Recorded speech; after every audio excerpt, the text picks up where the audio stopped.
New issue of Down East magazine is now out, and its cover story is about how to explore Acadia National Park on any budget.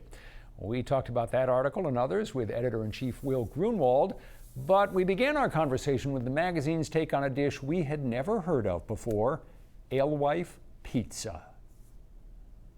It's probably something most people have not had before. I had never ingested an alewife in any form until having this pizza.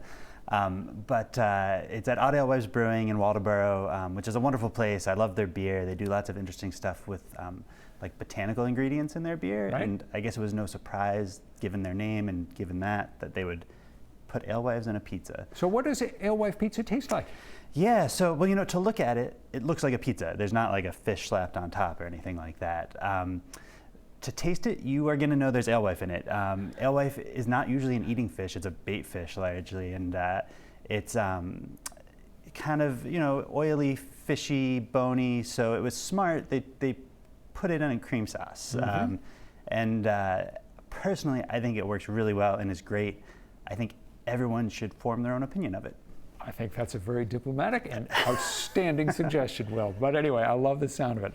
Let's move on to an artist in Saco who has carved out what is definitely her own niche. Her name is Savannah Saccarelli, and she makes art out of deceased insects. Yeah, that's right. So niche is definitely a good word for it. And, you know, I think there are a ton of creative people around Maine who have niches, right? This is about as niche gets, and she does really interesting. She takes dead insects and turns them into jewelry or framed artwork or little glass displays, and we're talking like some bugs from pretty far-flung places, exotic insects, arthropods in general, I guess spiders too, and they have almost like a gem-like quality when she's done with them. They're really amazing. And she sources some from Maine too. There's a guy in Lisbon Falls who I think is just known as the bug guy, who raises them as well. So yeah, interesting stuff. Good title. I'd like to have that on my business card, the bug guy.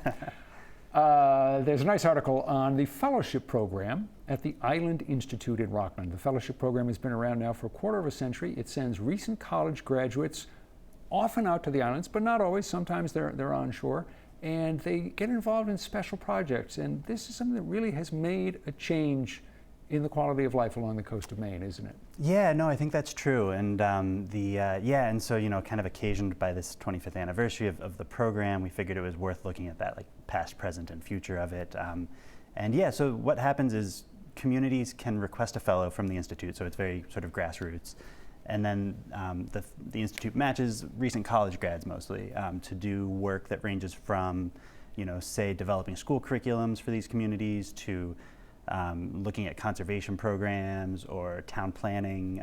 It's, you know, incredibly sort of wide-ranging and impactful, and started sort of loosely as like a rough idea of something that could, you know, be helpful for these communities, and it's really congealed over time. The cover story of this issue is Acadia for All. Obviously, Acadia is a topic that has been written about a lot and will continue to be written about for as long as we're around.